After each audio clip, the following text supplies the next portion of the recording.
Les responsables et fidèles de l'église du christianisme céleste viennent de boucler leur chronogramme relatif à la fête des moissons à travers un culte d'action de grâce organisé dimanche au sein de la paroisse de Port-Gentil, située dans la zone Canal Évasion.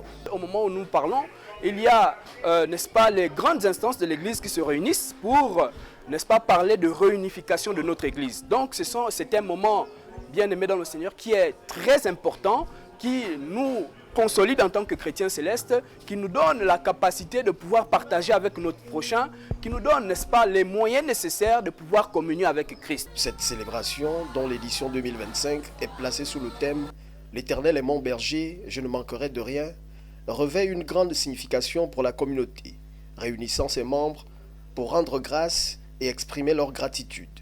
La grande fête des moissons, l'accomplissement, si vous voulez, de la plénitude du sacrement de moisson, c'est la célébration des deux fêtes.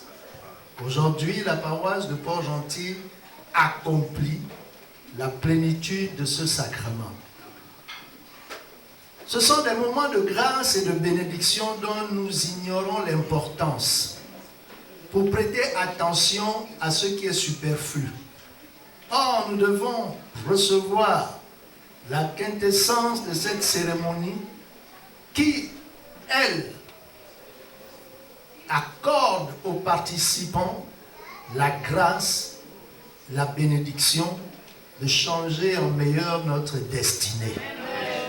Au regard des temps forts parcourus au cours de ce culte, le patron du diocèse du Gabon a souhaité marquer sa prédication sur un sujet aussi pertinent. Il était axé sur la recherche du salut par rapport au châtiment de Dieu qui est infligé lorsqu'on met Dieu en attente, dans une fausse attente des fruits moraux et des fruits matériels que générait l'Assemblée de Dieu. Vous savez, quand vous êtes à la chaire, vous voyez toute l'Assemblée, vous vous rendez compte que beaucoup ne se sont pas préparés à la célébration, peut-être d'une certaine manière, mais pas à l'écoute d'un tel message. La vente de charité aura constitué la trame de cette célébration.